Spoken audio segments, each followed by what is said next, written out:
Bonjour à toutes et à tous, votre 4e hebdo des PA, c'est maintenant.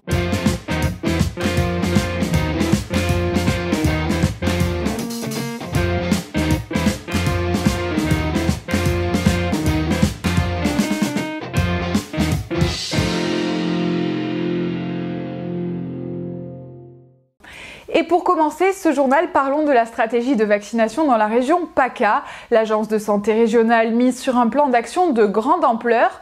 Dès ce week-end, plus de 18 000 doses du vaccin Pfizer arrivent sur le territoire. Si vous faites partie du public éligible, vous pouvez dès à présent prendre rendez-vous dans l'un des centres de vaccination proches de votre domicile. Le préfet du Var annonçait dans une interview au journal Var Matin que le centre de Draguignan était a priori le lieu où il était le plus probable de trouver une place pour une première injection du vaccin. Mais que vous habitiez Draguignan, Fréjus ou encore Brignoles, vous pouvez profiter de l'un des 14 centres de vaccination ouverts dans le Var. Le Var, département dans lequel depuis ce samedi, le port du masque obligatoire est étendu à 5 communes, Pierrefeu, Colobrières, Cuers, la Cadière d'Azur ainsi que le Castellet. Et vaccination, toujours, la mairie de Cannes lance ce lundi la campagne de vaccination des publics prioritaires avec le vaccin AstraZeneca. Cette nouvelle étape mise en œuvre par le gouvernement fait suite à la confirmation par la Haute Autorité de Santé que ce 3e vaccin pouvait être administré à toutes les personnes prioritaires âgées de 50 à 74 ans, au personnel de santé du secteur médico-social et d'aide à domicile âgés de 18 à 64 ans. Et si la ville de Nice a du retard sur les vaccins, sur les contraventions, au contraire, elle bat des records. Le week-end dernier, la police municipale a dressé pas moins de 645 verbalisations. Parmi elles, 448 personnes pour défaut d'attestation, 161 pour non-port du masque, 22 pour circulation sur la promenade des Anglais, ainsi que 14 pour non-respect du couvre-feu. Et si les Niçois étaient tous confinés, plus haut dans le département, les habitants de Levens, eux, ne l'étaient pas. À 5 km près, cette commune fait partie des chanceux de la sélection territoriale, à défaut de Tourette-Levens. Des images d'Emma Arnaud et Joanne Rouquet. Levens, cette commune du moyen pays niçois, a échappé de justesse au confinement. Située à 30 minutes du littoral maralpin, les 4800 habitants peuvent profiter du soleil. D'ailleurs, pour les commerçants du village, cet espace de liberté est le bienvenu. Bien sûr, surtout c'est le week-end où on travaille le plus en ce moment, dû au confinement de 18 heures. Si le week-end on ne travaille pas, ce serait bien dommage. D'autant que j'ai déjà des commandes, les gens... pour une fois, ils comprennent qu'il va falloir commander bien avant par rapport à d'habitude. Donc les commandes sont déjà... on sait déjà plus ou moins où on va, quoi. Pourtant, à 5 km près, les gendarmes contrôlent les attestations. La commune de Tourette-Levens, elle, est confinée. Une décision comprise par le maire de la ville. Vous savez, je vois un symbole, nous parlons devant des chaises bleues. Ces chaises bleues qui pendant des décennies ont été fabriquées à Tourette-Levens et qui ont été amenées à Nice en parlant des Anglais. Aujourd'hui, elles ne sont pas accessibles à Nice parce que pour des raisons sanitaires, il faut éviter l'attroupement. Mais je vois un double symbole parce que le symbole à la fois de l'unité entre Nice et les villages du moyen et du haut pays, mais aussi le symbole de la façon différente de vivre le confinement, que vous soyez à la nature ou dans des zones urbaines très denses. D'après l'arrêté préfectoral, les restrictions doivent encore durer jusqu'au lundi 8 mars.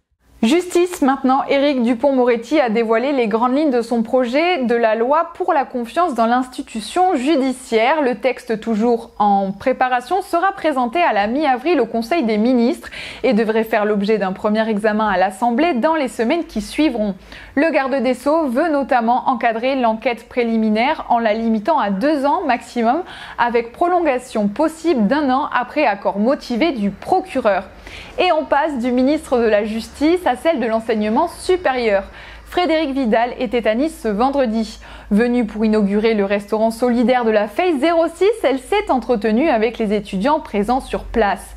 Ce restaurant, destiné à lutter contre la précarité étudiante, a ouvert ses portes cette semaine et ne concerne pas seulement les étudiants boursiers, mais bien tous ceux dans le besoin. Compte tenu de la crise sanitaire, il ne pourra pas encore accueillir de convives à table, mais il propose des repas à emporter. Écoutez ces quelques propos recueillis par la rédaction. Alors les restaurants solidaires, c'est toujours une initiative des étudiants. C'est évidemment pas moi qui leur dis faites un restaurant ici ou une épicerie solidaire là. Mais à chaque fois, on est dans la même démarche. qu'est-ce qu'elles apportent ces épiceries solidaires? Qu'est-ce qu'apportent ces restaurants solidaires? Bien sûr, de l'aide alimentaire, mais avant et toute chose, de la chaleur humaine. Je crois que c'est ça qui est essentiel. Et puis finalement aussi la capacité de faire connaître des dispositifs d'aide. Il y a énormément de dispositifs d'aide, que ce soit les dispositifs de l'État, ceux mis en place spécifiquement par les universités, ceux mis en place par les collectivités. Parfois les étudiants simplement ne les connaissent pas, ils n'osent pas demander.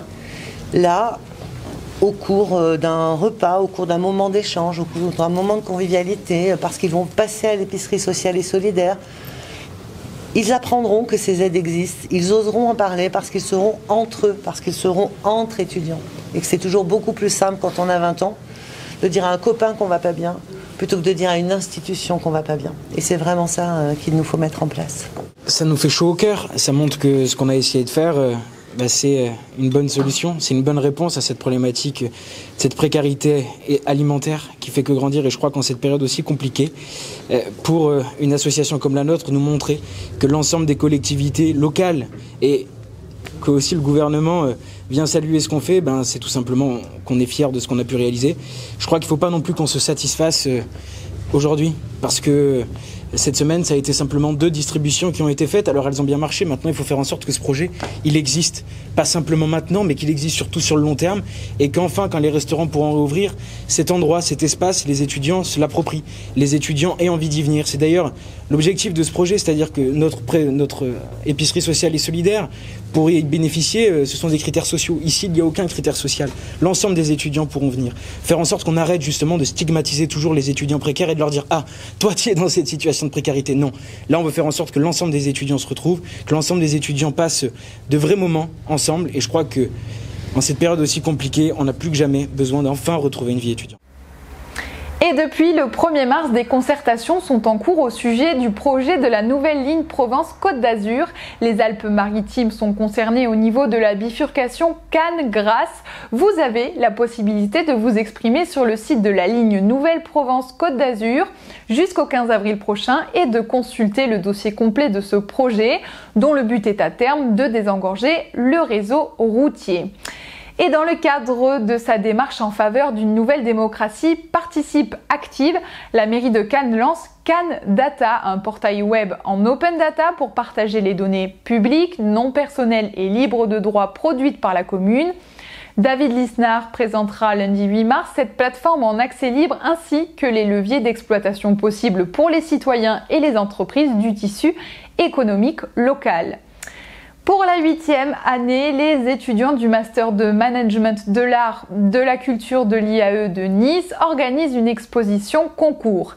Cette édition met à l'honneur des artistes qui osent bousculer les codes par leur audace en proposant de nouvelles expériences. Situation sanitaire oblige, l'exposition se déroulera uniquement en ligne du 19 février au 5 mars 2021 sur le site artetleadership.fr. C'est ainsi que se termine ce journal. D'ici quelques jours, vous pourrez retrouver le tout premier champ libre des petites affiches. Au programme, une enquête sur le sujet de l'inceste qui réunira un témoignage poignant, l'œil juridique d'un pénaliste aguerri ainsi que la sagesse d'une psychanalyste. Merci de votre attention et à la semaine prochaine.